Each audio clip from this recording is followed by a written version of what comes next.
Welcome back to the Shema podcast. I appreciate all of you joining me once again today. There's something I want to talk about with all of you. You know, I sort of have two parts to my audience, those that were more secular, more living life maybe as a non-affiliated Jew, Reformed Jew, conservative Jew, whatever you may want to call it, and those that were brought up from birth, meaning brought up in a religious community from day one. And for those of you who are on the side of the aisle that are more from those identification with Jewish denominations, I want to tell you where I came from. When I had no Jewish identification. And the reason I drew that conclusion is that I found no evidence for this whole idea in Torah about this exodus from Egypt and this revelation of Mount Sinai. And it was all made up. Then there really is no such thing as the Jewish people. And that's where I went with my life as I grew older. Now, something happened when I got married. I intentionally wanted to marry someone who was a fellow atheist, who had conviction behind it. So I did not want a Jew because I didn't trust Jewish women. I knew that in the end they would have kids and then they would all of a sudden be trying to drag me to synagogue. So I intentionally found a woman who was not religious, not Jewish, had all the other qualities I wanted. And I said, beautiful, we got married. But then something happened. Shortly after we were married, she starts telling me that she has been researching Judaism for years now. And she started asking me questions. And I was like, where did this all come from? This was not in the prospectus at all. And she said, well, I'm very interested. I think you should learn more about your heritage. So she signed us up for a basic Judaism class at a Reformed synagogue. So we go to this class and I'm like, the whole thing is surreal. Because I'm like, how did I get here? You know, I went through all this calculations to not be here right now. But what happened in that class was that this Reform rabbi said at one point that we don't believe that these events actually took place. There's truth in the Torah, there's wisdom, but factually, it's not true. And I heard that, and I looked around, and I was so ecstatic, and I was like, wanted to yell out, he just confessed. He just confessed what I already knew. We can all go home now, guys. But everyone was just still paying attention, listening, taking notes, and I could not get over this. And when the class was over, my wife wanted to convert, and the rabbi came to me and asked me about becoming a member, and I just was baffled by the whole thing. Like, you just confessed. It was all made up. Why would I sign up and be a part of this? It made no sense to me, but my wife wanted to convert, so I supported her. Now, of course, what has happened since then is eventually I got to that point, as I mentioned to you before, where I realized there is tremendous amount of evidence, overwhelming evidence that everything in there is true. And that's what set me on this trajectory where in a 6-month time frame, I went from not even identifying as a Jew to wanting to be a quote-unquote Orthodox Jew. I've been on this trek ever since for the last 10 years, finally moving into an Eruv in a Jewish community last August. And now my wife is going through a conversion, which a lot of my family are perplexed by. I thought she already converted, Dan. But you have to remember, what that rabbi said was nothing in the Torah was true. And so what did she sign up for? The very first mitzvah is, I'm the Lord your God, I took you out of the land of Egypt, and he said that didn't actually happen. So as we sat back and contemplated it, we don't know what she signed up for, but it wasn't going through a conversion, having your soul intertwined with that of Abraham, Isaac, and Jacob, and becoming part of the Jewish people. Conversions like that, the only thing they're about is joining a community of people as determined by a committee of men. That is it, because they don't actually acknowledge when an individual takes on the same commitment as the Jews did at Mount Sinai, that they changed their status in the heavens and therefore have a greater level of responsibility as a result. Since they don't believe any of that took place, they think it's just a decision that group people can get together and decide. They can change their mind on what the criteria are, and different groups can decide on different things. And that is, of course, the rational conclusion if you don't believe anything in the Torah actually is true. But Judaism is not a country club. And if it is just a country club that we join and be a part of, is it really something that we want to be a part of? Especially when there are no really great golf courses as part of these communities. Now compare and contrast that to a conversion that involves a best-in, a group of rabbis that know exactly what is taking place when they sign off on their conversion. They know what is happening. They know that when someone goes through a conversion, that they have to first know what is the commitment, what was the Torah given at Mount Sinai so they can fulfill it. Because they know that if they convert someone and they don't know how to behave as a Jew, and they don't do things right, and they sin, that falls back on them. And they are quite fearful of that because they recognize the gravity and the truth behind it.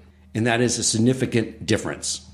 And the amazing experience for me is that the rabbis in the Best Din are hardest on me. And the reason is because they're saying, you have to be the rabbi to your family. And, Judaism is not a religion. It's a job. And you have to know how to do the job. You have to know how to do the halakha. You have to know how to be able to help your family through all of this. And it's been an amazing experience to be with people that take it that seriously because they know exactly what they're doing. But it still perplexes me to this day. And this is why I want to talk to you guys. So many of the Jewish people, so many of us think that, for one, we believe in this idea of Jewish denominations. Now, I want you to think back and logic through what that means when someone tells you there's such thing as a Jewish denomination. There's nowhere in the Torah where God says, I am now creating the Orthodox Jew and the Reformed Jew and the conservative Jew. We know that's not the case. It's one Torah, one set of laws that we all follow. So what is the origin of Jewish denominations? It is the fact, as that rabbi said, another Reform rabbi spoke to, is that it was created by men. The origins of the Jewish people were a bunch of men, and let's call a spade, they were liars, because they wrote up all these crazy stories and perpetuated them throughout the generations. So now we find ourselves attaching to the origins of Jewish people that made it all up. And so I'm still perplexed when the confession is made that we still go along with the pattern and follow along with it. And I think I know the answer. You've heard me mention to you in the past that there are logical proofs for it. Whenever I found I start to get in that conversation with a Jew, they dig their heels in the ground and argue back. And the reason is because they know what happened to me. I had to change my life dramatically once I realized it was true. So I always say, look, you have to take the first step. It's neatly laid out now. Rabbi Yochel Folby has the Torah 101 podcast that goes through everything very methodically. So just go there. But what I've tried to do through this podcast over this last year is say, look, I'm going through this process that seems like would be totally discombobulating to you. And that's one of the reasons you may not want to go explore the logical proofs, because then you'll know you'll be stuck in a situation where you have to start doing it. And it seems like that's overwhelming. So I try to chronicle my learning along with you. And then when it came to the point where I was ready to move into a Jewish community, I wanted to say to you all, look, I'm going in first. I'm going to go check it out. I'll report back to you on what it's like. And I want to share one of those experiences with you. And I've shared several of them. And this is the time for my Friend from Birth audience to listen back in, because to really appreciate and know what you have to know what it's like not to have it. How do I know that's the way to know something? Because that's the entire reason God created the world. Can a created being know me when I'm infinite and eternal? And that is by putting them in a place with free will where I conceal myself and they can begin to carve away what is not me to understand who I am to some degree, as much as we can. So an experience I had last Sunday, I have this quite often. I went to shul to stay with Rabbi Abrahams, and I'm in there. It's a Sunday, and I see Rabbi Nagel teaching online a Daf Yomi class, which is a daily study of Talmud. But he is surrounded by these young boys from probably age 8 to 15, choosing on their Sunday to sit and listen to a rabbi teach Talmud. And I want you to contrast that now to what I experienced growing up. And many of you probably have many experiences like this. But my childhood was really defined by several things. One, my dad was an engineer, so we lived in one place for a year and then we would move again. So my childhood was defined by getting in fights with bullies. Like at the beginning of the school year, my dad would say, do you know who the bully is? And I would say, yes. And he's like, so you know what to do. So my grandfather and him would train me on the tactics of dealing with the bully, which was a system of putting yourself around the bully, acting very meek, allowing them to tease you and take it and just act meek. And then they would push you a little bit and you act meek. And then when they're not suspecting it at all, when they're so comfortable, if they can mock you and make fun of you and look big in front of their friends, then just lay into them. And even if you don't win, they won't want to mess with you the rest of the year because it's too much trouble. And that was every single year. And there was so much anxiety too, because I had to tell my dad the day that I was going to plan the surprise attack, because it was the day that he needed to take off from work so he could come to the principal's office and say, I'll take care of the disciplinary action at my home. He would tell me, if the kid's ever smaller than you, you will get disciplinary action. But if the kid's bigger than you, I'll take you home and nothing will happen. And that was a major part of my growing up, was getting in fights every year. The other part was in 6th grade. The school system had a dance. They took away the PE class because the Urban Cowboy just came out and transformed it from dodgeball, which I loved, to teaching us the Cotton Eye Joe, then putting all this pressure on us to ask out a girl for this dance. None of this I wanted to do. My friends were all saying, you have to give her a goodnight kiss. And was systemically pushed on you to engage with the opposite sex in this way from such a young age. And by the time we got into 8th grade, all my friends were saying, nobody is a virgin in high school. And that really freaked me out. And I was like, that can't be true. But then the PE coach who was teaching health class said, in 8th grade, he said to us, look, today we're going to be teaching a class on condoms, because I know most of you are going to become sexually active in high school. And now I'm hearing my teacher say, this is what is expected of us. And so this is what I pursued. I was like, everyone's expecting me to become sexually active. I lost my virginity the summer after 8th grade. I had a high school career of being sexually active. And just to understand what that does to someone, even now when I think back to the fighting, these were just young boys. But I think back about how I wanted for anyone who missed the fight to see the fight on his face so they would leave me alone the rest of the year. And so even when I knew they had enough, I would not let up. And at first, when I was young, I felt so bad for them. But over time, I had no empathy and I relished in it. And then all that other experience with the sexual activity, it hardens your heart so much. It distances us so much from God to be in such an environment, have such awful experiences that a Jew should not have exposure to. And I would say that when my daughter was born, it cracked that shell around my heart, but it took so much Torah learning, so much contemplation to finally chip all that away. And that is why when I'm there in this community and I see these young boys just knowing they won't ever have to have these experiences, truly just connecting, have their life around growing closer to Hashem and learning His Torah, and all these values, it just makes my heart swell up. I literally almost get tears in my eyes thinking about how amazing it is. And at the same time, what I want to convey to you, if you're not living in a community, is to look in your children's eyes. You've had the experiences too, maybe not the same as me, but similar. We don't belong there. Your kids do not belong there. And I want to share some more experience with you, what's like to live in a community. And I think if you have children, you will see that knowing a compare and contrast, you will know what it can mean to them. And for those of you who were brought up in a from birth environment, I hope your appreciation for your childhood has grown as a result of hearing my types of experiences. And you will have just a much greater sense of appreciation for it. So I have a guest I wanted to bring on. You've heard me bring on Rabbi Ahron Wohlgelernter before. I think you all sort of pick up on the fact that I have sort of a man crush on him. I've admitted it to him in the past. He should probably know that if I ever show up to shul and my hair is dyed blondish red, they should probably get a restraining order.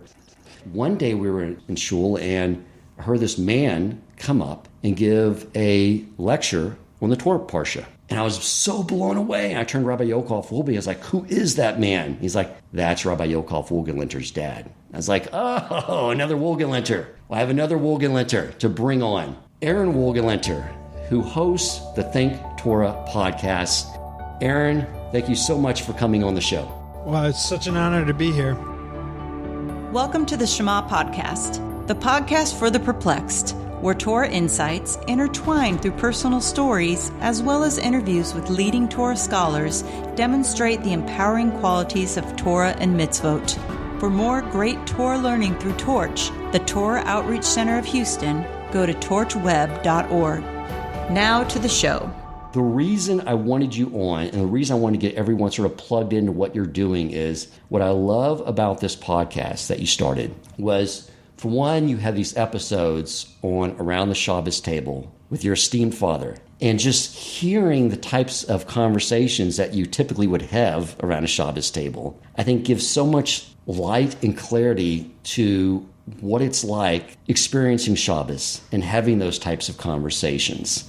And so I want all of you to subscribe to Think Torah Podcast, to listen to this. And again, for those of you who are outside of a community and you're sort of looking in with trepidation, listen to this. These are the types of conversations that make life meaningful. So Ahron, again, thank you for coming on. If you could start with talking about what motivated you to start the podcast and what sort of your goal is and objective with it. Okay, awesome. Just in terms of framing it, I'm going to start from here, maybe a bit of a backpedal, but in terms of what you said, that growing up in a Jewish community has this potential danger that you can get used to it, and you can get, like you gave the example of the kids sitting around the Daf Yomi class in the daily Talmud study, and they just grow up that this is the way it's done, and they don't appreciate it. So to always be reminded to appreciate it is important. But I do feel that being able to grow up that way and being able to see that is important, and that definitely started me on this journey, because I want to bring that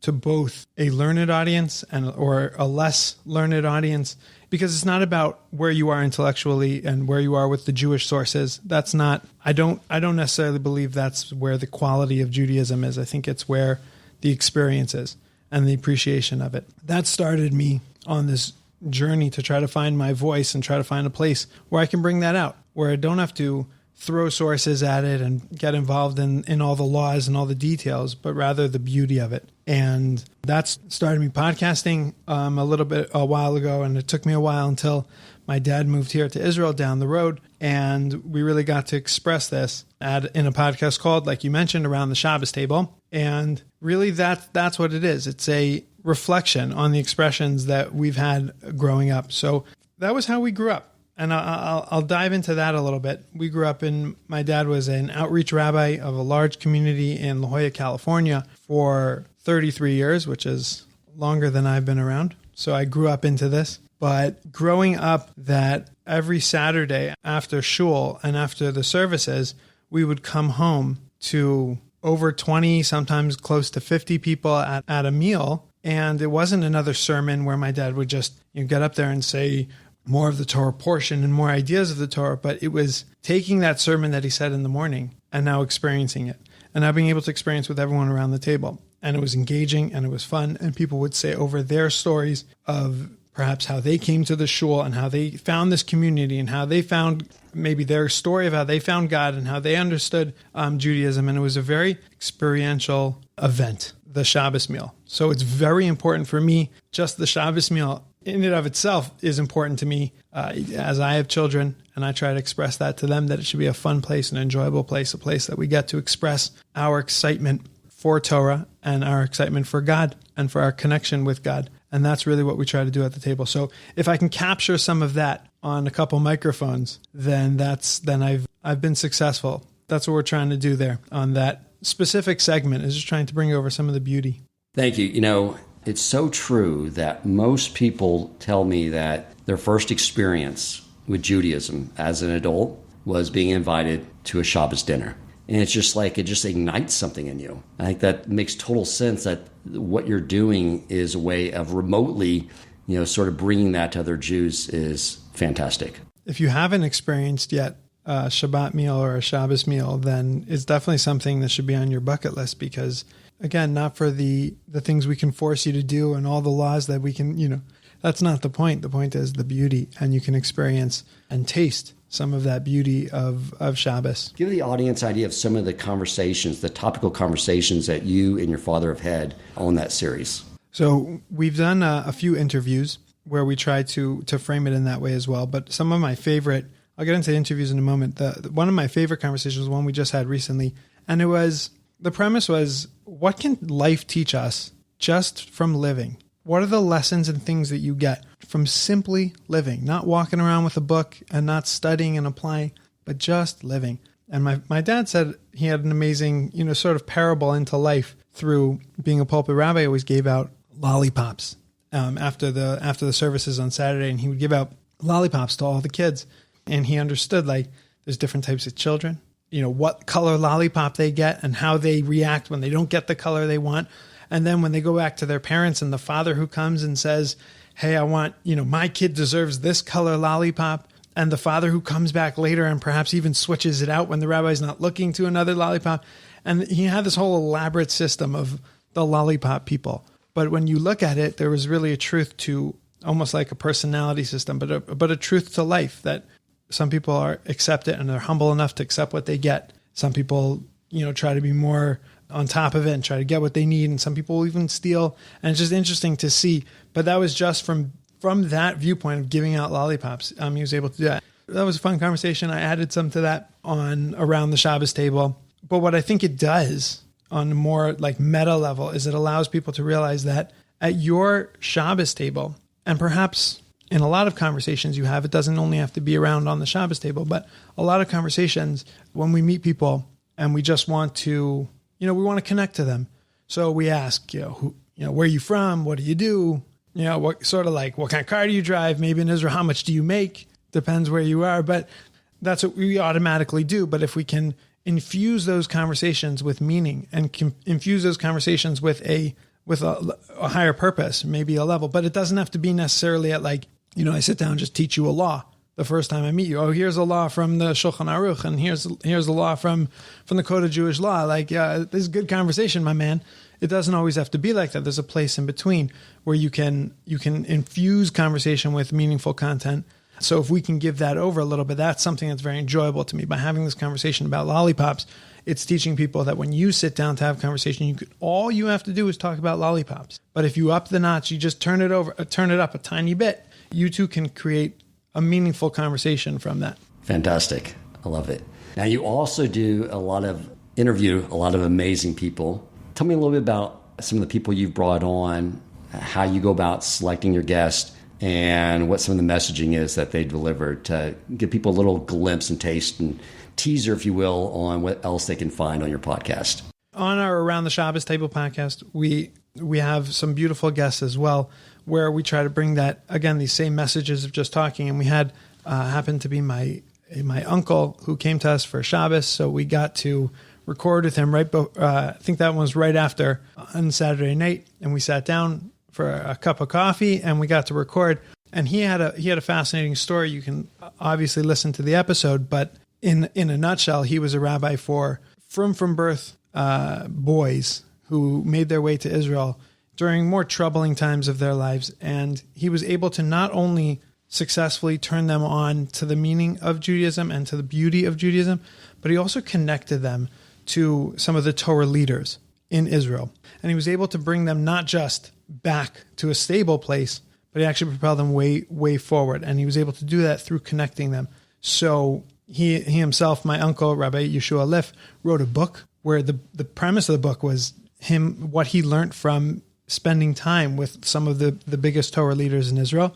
And we wanted to understand from him, how did he make these leaders, how did he allow these children, these kids, to connect to these leaders? And he set over some beautiful stories about how these leaders were not as we view them. Sometimes we get this view of they're like the celebrities, of Judaism, and they're the untouchables, and you're never going to get there. And we're, these people, it's 1 in a million. You're never going to understand how their minds work. And one story where one of the greatest leaders in Israel was brought a question by my uncle about a certain boy in his school. And the rabbi, the Torah leader, his name was Rabbi Shach. Rabbi Shach was unavailable, and they had to speak to his second hand, his like receptionist. And the next day, my uncle in the school got a call back from Rav Shach, from the rabbi himself. He picked up the phone, didn't go through his secretary. He picked up the phone himself, and he said, didn't call himself his first name, didn't call himself rabbi. He said, hey, this is Shach. Can I speak to this kid? And what the point was is that these leaders are normal people. They pick up the phone like we do, and they call like we do, and they talk like we do. They want to help like we would. And that was an unbelievable way to connect to these Torah leaders, that they're really just regular people. And that's what my uncle Rabbi Liff saying, that how he was able to teach his students this, that the Torah is normal, Judaism is normal, and our leaders are normal. He's able to do that through these connections and through these conversations. So that was a wonderful conversation that we were able to have with him around the Shabbos table. And another series I run, which I find just from personal interest, I'm fascinated by people like yourself, Dan. That's why you were able to be on. I find this is sort of how I vet them. People who have an important message, have a voice, have something they want to say, and are able to use sort of the modern media to be able to get that out. So be it blogging or podcasting or video, YouTube, that brings me so much joy when someone gets, watching somebody progress and get better and find their voice and find their community and find their audience to be able to express these ideas. So I like to interview people who I think are called Torah game changers. People who are using Torah and changing the game. So that's how I find them. The way I vet them is usually if I'm interested in what they have to say and I can listen to more than, 5 or 10 of their podcasts. So then I usually, I'm dying to have them on my pod. So that's also a very interesting intersect and place to be, where sometimes people can learn Torah, but it's very focused inwards and what they can do with it. And I blessed to have been able to speak to and be able to find constantly people who are able to let it resonate inward and let it resonate with themselves, and then fly out and let what their wisdom and what they have to reach the masses and as many people as they can. I think this medium is so important right now because for someone who has never been like in a Jewish community or been around a quote unquote Orthodox Jew, it's a little intimidating. You don't know who they are. You think they're going to judge you. You think they're going to be stern because they're always dressed in a certain way. And I think one of the things I try to do with my podcast and that you're doing with yours is people can sit from the privacy of their home and sort of listen in. It's like, these are regular, cool, fun, just warm, sweet, but wise people. And I think it takes down a lot of the blockades that hopefully my goal is if someone's listening to me in whatever part of the world that they're listening to me in, that they'll approach that rabbi in their community and realize that, it's not isolated to a few rabbis that Dan just happened to luckily meet. I've heard a lot of people he brought on. I heard all the rabbis and other learned Jewish people that Ahron Wohlgelernter has brought on. This can't be an anomaly. This seems like more the norm, and it makes other Jews who are religious or Torah observant approachable. Right. And to speak to that, there's a little bit of another goal that I'm trying to also create a network. But what the network does of podcasts and podcasters is it allows different people to connect to different places. Where I know myself, I have sort of an intellectual side where I very much enjoy the Jewish philosophy side of Judaism, but I also enjoy a more mystical and appreciate a more mystical, maybe Kabbalistic approach to Judaism as well. And I feel that I can synthesize the two, but I need to be able to hear that from different people who excel in that area. So my podcast network is trying to include all of that. It's to try to include the conversations that we have, and we're trying to include some of the more mystical side of the Torah and some very philosophical and intellectual side of the Torah as well. And we try to give that. I don't know if it's going to be, all the philosophical people will go here and all the mystical people will go here. I don't think we live in a generation like that anymore where everyone is so streamlined towards one thing. I think not just to break down the barriers to Judaism, you need so many different things. You need the good cholent and the good food, but you also need the right type of Torah and the right type of ideas. I think even once someone is past that barrier and they're part of it, and they're living in the proverbial, sort of community, even if it's online and they're consuming online, I think that you constantly need these different stimuluses throughout the day, maybe throughout the week, but to prepare for a Shabbos and to prepare for a weekly Sedra and a weekly Torah portion, you're going to need the different approaches towards that. You're going to need the philosophical approach and the rational approach and the mystical approach, because all that will help build what's so beautiful about the Torah and about what we do. Absolutely. And how do people find this network? So I've created a website, and I could speak to the name as well, but I created the website. It's called intentionaljew.com. Not International Jew. Intentional Jew.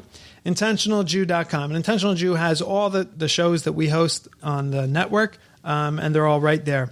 And the name sort of speaks to what I'm trying to create. I'm trying to create a Judaism and an awareness to Judaism that's intentional. It's not just because I grew up this way or because this is how I was taught originally and therefore initially, and therefore I'm going to continue doing it this way. But every step of your way has to be intentional, and every action you take and every mitzvah you do and every good deed has to be intentional. And when it's intentional, then it creates this beautiful mosaic and this beautiful world that we live in.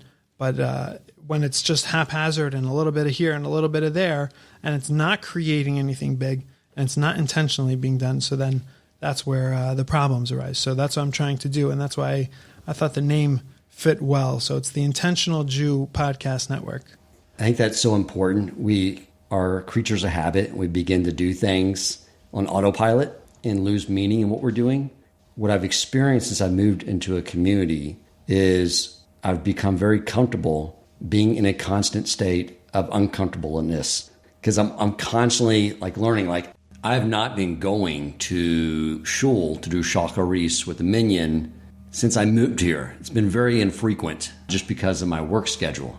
And I end up doing it in a more faster fashion, here in my office before I start my work day.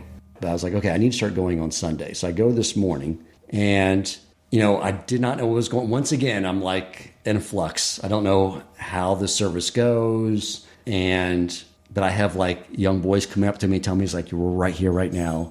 Or I had Akiva Wolbe come up to me afterwards and say, you took your tefillin off the wrong way. I'll show you how to do it. You didn't do it in the right order. Take the hand off first before. And I was like, okay, fantastic. But it means I'm going in with my eyes open, constantly trying to figure things out. And it makes me, I don't want things to become rote. I think that's important. I want to know what I'm doing. I don't want to stay in this state where I'm like, what's everyone doing next? But I want to I don't want to get so comfortable that I'm doing things and I walk out of there and it just was on autopilot the whole time. And I think what you're doing, this whole thing of being an intentional Jew, speaks to that. I think that's a fantastic idea. Right. We always have to, I myself, even though I grew up religious, I always try to keep myself in a state of being uncomfortable, like exactly what you're saying. But I'm just saying that it comes at so many different levels. Yeah. Always be uncomfortable. Don't get so comfortable with people around you. This is just what we do. Whenever I fall into that trap, I push myself out of it. However I do, but I push myself out, because when you're uncomfortable, then you could be introspective, and then you can challenge the things around you. You can challenge yourself. That's an important, very important message for me. And I do love the fact that you have this sort of one-stop locale for accessing so many different people talking from so many different topics and areas. I think it's important because, sometimes we get into even a rut with our studies, whatever we may be focused on, and we need just to sort of back off from it. I found learning halacha, which is what I told, focus on this, which is true. I got to learn how to navigate Shabbos and all these situations that may come up. It can get a little dry, but then I'll go back and I did an episode with Rabbi Cohen on the whole meaning, going all the way back to Adam and eating from the tree of good and evil, and the confusion that created between what's good and bad, and how that all leads into halacha. And why we're doing this. Every time you just step back and look at the big picture, it brings more meaning into things that seem on their own that can maybe seem dry. So I think that's fantastic that you're doing that, to provide people this nice, like you said, stew. That's how I look at it. This big, wonderful cholent pot of stew, and you need all those ingredients in there to make it beautiful and tasty. Right. And I think podcasts just opened up this world for us, because it's not just a place where I can now communicate all the halacha and all the laws. It could be good for that, but I think it gives us a very experiential part of and a conversational part of Judaism, and just really of anything. Even I learn most of the things even in business from podcasts, because it gives you the real experience of people, not just the thoughts and not just the theory, but it's that theory actually being used in conversation and stories of their life. And it's much more real. So in Judaism, it should be the same thing. And that's what I think is available. And I want more podcasters to be able to find that voice and find that place where they can communicate that experience. Fantastic. Where do you see the future of all this going? What are some of your plans for your podcast? Anything you want to mention there? I have new plans every day. My main goal here is, in terms of, short-term growth, I always want to find more podcasters who are doing a good job at using the medium and using the platform, but also have quality content. So I constantly am finding them online, and just from various Facebook groups, or just searching any Jewish, I go through like Jewish keywords on Spotify and Apple Podcasts where I just throw them out there. So today I was like, Shema, there must be other ones that are called Shema. So I put in Shema and I saw what came up there, and then I'll find and I'll listen and I'll always see who's doing something, or Jewish education I'll type in, or I'll type in Torah, I'll type in mitzvah, I'll type in the different permutations of the words as well, just to keep on finding new podcasts and new names of people who are doing just this. So I'm always looking for podcasters to help grow the mission of the network itself. And in terms of my own podcast, I'm just always trying to get better. It's I think it's a skill. For a while, I thought it was just a guy with a microphone, but I'm sure you can attest this as well. So the point is that it's a skill and it's hard.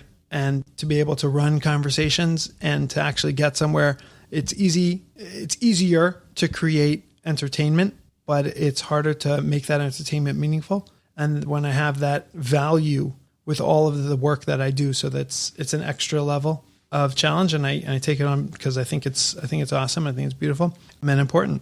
So that's like in terms of my own goals. And in terms of the network goals, I really want to grow into something that we can help change the content and the way people consume as we move forward, and as they accept the technology more and more. I want to make the content available to them. So as they get there, so then the content's already there. So that this way, when they do their own searches, or anybody does searches for any Jewish word, we have a podcast for that. And we have an episode that talks about that already.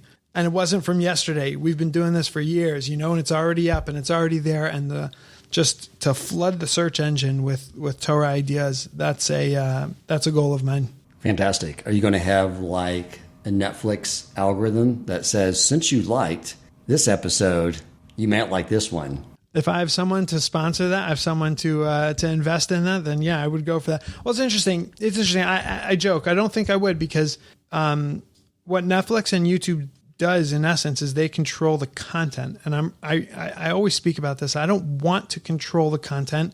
And as much as I say that there's a certain level of content that I do want to create, or a certain value that I want to give over, but I don't want it to be a race to the top where people are just creating, fall into that trap of creating content that's entertaining, that people like. Because I think that we can lift what people like. When you create a podcast like this, where every episode of the Shema podcast is honestly meaningful, anybody who spends that 45 minutes, you've taken them away from watching another episode of Breaking Bad or whatever they're reviewing, and you've taken them and put them into something meaningful. So I think that I don't want to necessarily control and say, oh, but it has to be done this way, and you have to have this kind of, then it has to be this length. You do what goes well for you, obviously with a certain value of what the kind of content is. So algorithms are funny to me, because I feel like I always think about like creating maybe a Jewish podcast, a YouTube kind of thing, where we have some sort of system where people get to the top. But I feel that would always control the content too much. And then people wouldn't be creating what they believe is right, but rather what's going to make them to the top. And that's like a scary world for me to be in terms of teaching genuine Torah. No, I agree with that. It would be good to have, for those who are new to Torah, some search functionality that did not rely on words like musar. Right. Because I'm saying things with like people who know the keywords, but you're bringing up a great point. What if they don't know the keywords? So now you can open them up to that as well, right? Yeah. Like things like I'm struggling with losing my temper.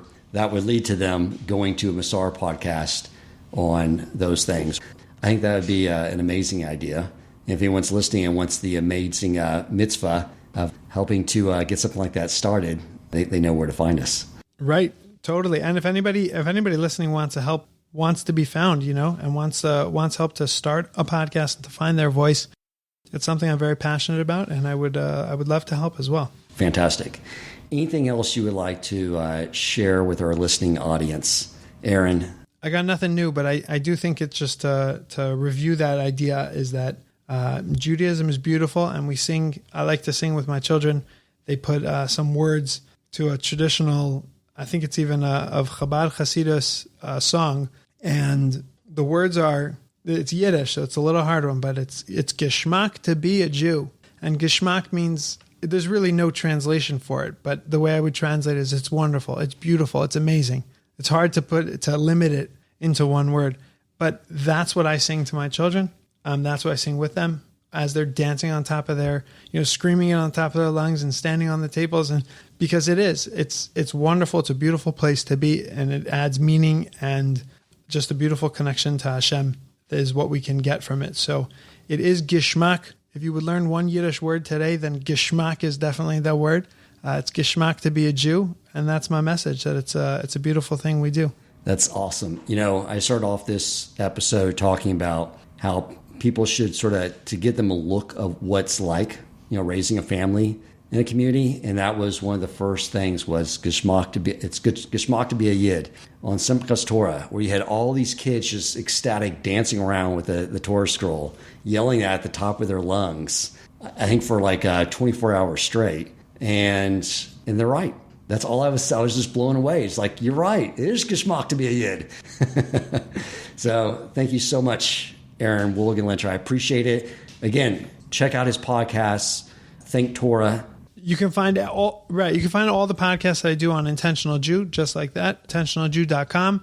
There's also a beautiful, if I could just plug one thing, my dad has a beautiful Pirkei Avot, which is like I would call it the handy book of Jewish wisdom, everything one would need. And it's a beautiful class that he gives. We've put up more than half of all the episodes so far. So it's an ongoing class. You can get involved. That's a beautiful class. It's called Pirkei Avos with Rabbi Jeff. That's a beautiful one. And then we have a few other really just wonderful creators and wonderful talent on the network. So please go check that out, intentionaljew.com. All right. Thank you, Ahron Wohlgelernter. Another Wohlgelernter that I love is a joy to have you on. I appreciate you taking the time out of your day from Israel to do so. Pleasure. If you enjoyed this episode, please consider supporting Torch so they can continue to spread Torah wisdom to the world by making a donation at torchweb.org and clicking donate in the top right corner of the page. And if you would like to get in contact with our host with comments, suggestions for future topics of learning, or questions for him or his guest rabbis, you may email him at president@torchweb.org.